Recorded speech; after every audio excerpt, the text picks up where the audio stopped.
Hey everyone. Have you ever wished you could get to everything on your hard drive instantly? Like seriously, in a fraction of a second. Like that. I know, right? Well, today we're going to deep dive into some wild research that could actually make this possible. It could? We're talking picosecond fast data retrieval. Picoseconds. All thanks to something most of us probably haven't thought much about, magnetic data storage. That's where it all starts. And get this, they're using light to read the data. Yeah, light. It's pretty incredible stuff. This could change a lot more than just how fast our hard drives are. Yeah, this is not just about making our computers a bit faster. Right? No, not at all. Imagine the impact on things like telecommunications. Oh, yeah. Or even medical imaging. There's so much potential here. It's mind-blowing for sure. So let's start with the basics for everyone. We all know data on a hard drive is stored magnetically. But how does that actually work? Okay, so picture this. A hard drive is like a huge city map, right? Okay, I like where this is going. And each tiny magnetic area on that map is like a building with its own unique address. I'm following you. And that address is determined by which way its magnetization is pointing north or south. So each magnetic area is like a little compass needle, pointing north for a 1 and south for a 0. Exactly. And the faster we can figure out which way those needles are pointing, the faster we get our data. You got it. But right now, we're kind of stuck in traffic, so to speak. We're stuck even though we're talking about tiny microscopic compass needles. I know, right? It's because we're still reading those magnetic states electronically. Oh, I see. Which basically puts a limit on our speed. Okay, so that's the bottleneck, the electronic reading. Exactly. But this new research, they're using light. Light. They're using something called terahertz radiation to read those magnetic states. Can you tell us more about terahertz radiation? What is it exactly? Sure. It's a type of electromagnetic radiation, just like visible light, the stuff we see, or infrared. But the thing about terahertz waves is that we can't see them. They're invisible to us. Invisible light reading data. I know. It sounds a bit like science fiction, right? It really does. So how are they even making these terahertz waves in the lab? Well, for this experiment, they used a very specialized facility called the ELBE radiation source. ELBE? Yeah. Pretty high-tech stuff. But, the real key here is the material they used. Okay, what do you mean? They designed this super special 2-layer structure. It's so thin, it's almost mind-boggling. Oh, wow. Like, how thin are we talking? Think way thinner than a human hair. Thinner than a hair? Much thinner, actually. So we're talking nanometers here. Yes, exactly. Nanometers. It's crazy thin. What are these layers made of? Okay, so one layer is magnetic. It's the one that stores the data, our little compass needle, so to speak. They used cobalt or an iron-nickel alloy for that. Okay, so one magnetic layer for the data. What about the other one? The other one is metallic. They use things like platinum or tungsten for that. Interesting. But I gotta ask, why so thin? What's the deal with that? That's the real genius here. The thinness is super important because it lets the terahertz waves get through. Through the material? Yep, right through. That way they can interact with the magnetic layer underneath. Oh, I see. So it's like the terahertz radiation can kind of see through that top layer and get to the magnetic information below. That's a great way to think about it. And that, my friend, brings us to the really exciting part. It's all about something called the USMR effect. The USMR effect. Yeah, it stands for Unidirectional Spin-Hall Magnetoresistance. Okay, I'm not even going to try to say that one, and I'm already feeling a bit lost. Can you break this USMR effect down for us? What is actually happening there? Of course. Think of it as a 3-step process. So first, that terahertz pulse hits the material. Okay, step 1, terahertz pulse hits. Right, and that creates a super fast electrical current in that top metallic layer. Okay, got it. So step 1, zap the material, create a current. What happens next? Okay, so now things get kind of wild. You see, those electrons in that current aren't just moving around. Their spins also start to align. Their spins align? What do you mean? Imagine electrons are like these tiny little spinning tops. Normally they're all spinning every which way, right? But because of that terahertz pulse, suddenly they all start spinning the same way.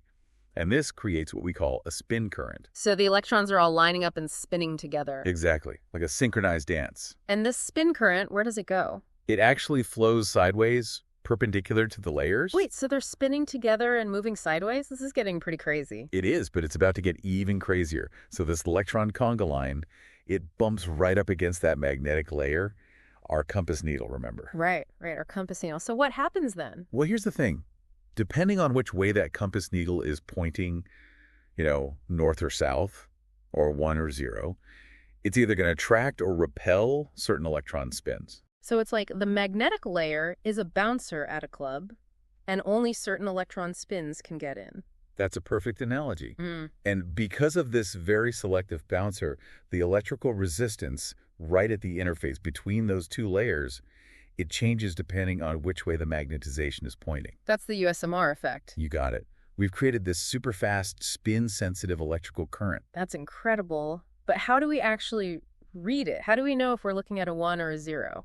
That, my friend, is where things get even more mind-bending. But we'll have to dive into that after a quick break. All right, so before the break, we were talking about this USMR effect. Right, the one where we ended up with that super spin-sensitive electrical current. Yeah, it was like an electron conga line with a very picky bouncer at the magnetic layer, only letting certain spins in. Yeah, a very exclusive club for electrons. And don't forget, that whole bouncer situation, it changes the electrical resistance between the layers. Right, I remember. But how do we actually measure that change? How do we know if it's a 1 or a 0? Okay, so this is where our invisible friend, the terahertz radiation, comes back into play. Okay, terahertz radiation, go on. So remember how we said those terahertz waves can actually pass right through the material? Well, it turns out that that USMR effect, the change in resistance because of our electron bouncer, that actually affects how transparent the whole structure is to those terahertz waves. Hold on, are you saying the direction of that tiny magnetic compass needle, the 1 or 0, it changes how much terahertz light can pass through the whole thing? Exactly. Wow, that's pretty wild. It is. It's like we're flipping a microscopic light switch just by changing the direction of that magnetic compass needle. Okay, but we still need a way to measure that change in transparency, right? We need something that tells us, hey, this is a 1 or this is a 0. And they figured out a way to do that too. It's super clever. They realized that the terahertz pulses, when they pass through the sample, they actually carry a kind of special signature. The signature. Yeah, like a sort of echo. And that echo tells us which way the magnetization is pointing. An echo. You can think of it that way. It all comes down to something called the second harmonic frequency. Second harmonic. I'm not going to lie, that sounds a bit intimidating. Can you maybe explain that in a way that even I can understand? Sure. Imagine you're plucking a guitar string. Okay, I can do that. It vibrates at a specific frequency, right? That's what creates the sound we hear. Right. Now imagine you really whack that string like really hard. You might hear another tone along with the main one, a kind of fainter, higher-pitched tone. Oh, yeah, I think I've heard that before. Well, that higher pitch, that's a harmonic. It's a multiple of the original frequency. So the second harmonic, it's like a high-pitched overtone that the terahertz pulse creates. Exactly. And here's the really cool part. The intensity of that second harmonic, it directly depends on the magnetization of that magnetic layer. So it's like a code. And by reading that code, we know which way the compass needle is pointing. You got it. It's like a secret message embedded in the light. And because we can read this code incredibly fast, we can tell whether it's a 1 or a 0 at, like, lightning speed. So we're talking picoseconds here. Picoseconds. It's like we cracked the code to ultra-fast data access. I know, right? It's a pretty amazing breakthrough. It really is. Yeah. This is all very exciting, but let's get real for a moment.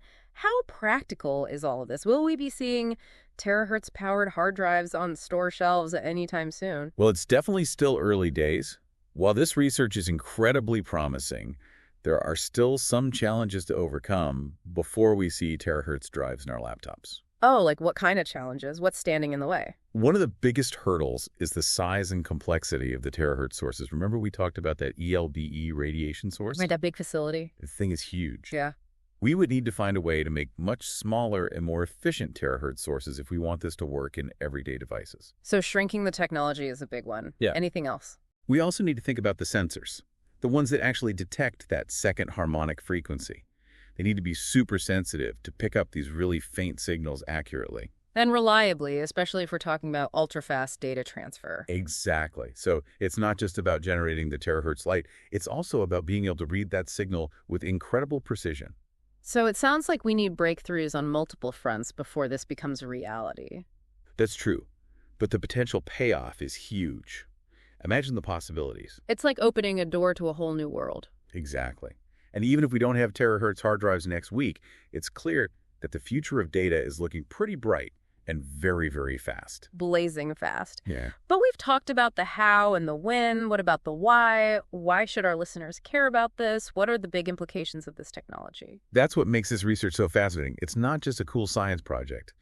It could genuinely revolutionize many aspects of our lives.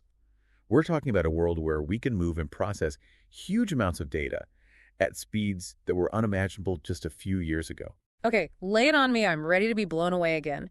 Give me some concrete examples. Where could this technology make the biggest difference? Well, how about something we can all relate to, streaming movies? Okay, I like that. Imagine being able to download a full 4K movie instantly. No more buffering, no more waiting, instant access to all your favorite shows and movies. Okay, now that would be a game changer. But let's talk about something a bit more serious. What about healthcare? I know MRI machines already use magnets. Could this technology lead to faster, more detailed scans? It absolutely could. Yeah. Imagine being able to create real-time 3D images of the human body, down to the cellular level. Wow. We could potentially detect diseases much earlier, which could lead to more effective treatments and better outcomes for patients. That would be revolutionary. And you mentioned quantum computing earlier. That already sounds like science fiction. How could this technology impact something that advanced? Well, quantum computers, they're incredibly powerful, but they're also extremely delicate. Delicate how? The quantum states that they rely on, they're incredibly fragile and they don't last very long. I see. Being able to read and write data at picosecond speeds could be the key to making those quantum computers much more stable and reliable. So that could lead to huge advancements in all sorts of fields. Drug discovery, materials science, artificial intelligence. Exactly. And that's just scratching the surface. Think about self-driving cars that can react instantly to their surroundings, or personalized medicine that's tailored to your specific genes. It's like we've stumbled onto a new scientific superpower. And we're only just beginning to understand what we can do with it. It's a good reminder that sometimes the most groundbreaking discoveries come from asking fundamental questions and pushing the boundaries of what we think is possible. It shows how important it is to invest in basic scientific research. Because who knows what other world-changing discoveries are out there just waiting to be found. It's exciting to think about, isn't it? It's a reminder that the future is full of possibilities, and we have the power to shape it with our curiosity and ingenuity. Beautifully said. So, to our listeners out there, keep your eyes open. The future of data is looking bright and incredibly fast. And who knows, maybe one day soon, we'll all be carrying terahertz-powered devices in our pockets, accessing information at the speed of thought. Until then, keep that spark of curiosity alive.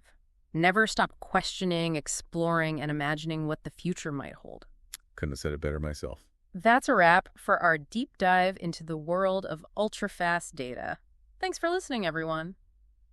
All right, so we've covered the how, and we've talked about the when, but what about the why with this whole thing? Yeah, the why. Why should anyone listening care about this? What does it all mean? Like, what are the real-world implications of all this? Well, you see, that's what I find so fascinating about all this research. It's Yeah. not just some cool science experiment in a lab somewhere. Right. This has the potential to really change things in a big way. Okay, so give me an idea. Like, what are we talking about here? I mean, think about it. We could be living in a world where we're moving massive amounts of data around super fast. Like, how fast are we talking? At speeds we couldn't even imagine just a little while ago. Okay, I'm ready. Give me some real-world examples. Where could we see this technology make the biggest impact? Okay, so let's start with something simple, something everyone can relate to. Streaming movies. Okay, streaming? Imagine downloading a full 4K movie instantly. No more waiting, no more buffering. Sign me up for that. Right. It would totally change how we watch movies and TV shows. Yeah, for sure. Okay, but let's get a little more serious for a second. What about applications in healthcare? We talked about MRI machines earlier, and those use magnets already. Exactly. So could this tech lead to faster MRI scans? Or more detailed scans? Absolutely. Imagine being able to create 3D images of the human body in real time and seeing things down to the cellular level. Wow. Okay, that would be pretty amazing. We could be detecting diseases way earlier than we can now. And that would mean better treatment options. Potentially even cures for some diseases. That's incredible. You know, earlier we were talking about quantum computing. Right, quantum computing. That already sounds like something out of Star Trek to me. How could this kind of technology even impact something that complex? Well, quantum computers are super powerful, but they're also incredibly fragile. Fragile. Yeah, the quantum states that make them work, They don't last very long, and they're easily disrupted. Okay, I see. If we could read and write data really fast, like at picosecond speeds. Right, with our terahertz technology. Exactly. We could potentially make those quantum computers a lot more stable and reliable. So we're talking about major breakthroughs in all kinds of fields, like what? Drug discovery? Drug discovery, material science, artificial intelligence. Who knows what we could achieve? It really does feel like we've stumbled onto something huge here. We have. And it's really just the beginning. I love that. It's a good reminder that sometimes the most amazing discoveries come from just asking simple questions and pushing the boundaries of what we think is possible. It really is. And it shows how important it is to keep investing in basic research, even if we don't know what we'll find. Because you never know what amazing breakthroughs are just waiting to be discovered. So to everyone listening out there, pay attention. The future of data is looking incredibly bright, and it's moving faster than we ever thought possible. And who knows, maybe one day we'll all be carrying terahertz-powered devices in our pockets. Accessing information at the speed of thought. It's an exciting time to be alive, that's for sure. It really is. Well, that about wraps up our deep dive into ultra-fast data. Thanks for joining us, everyone.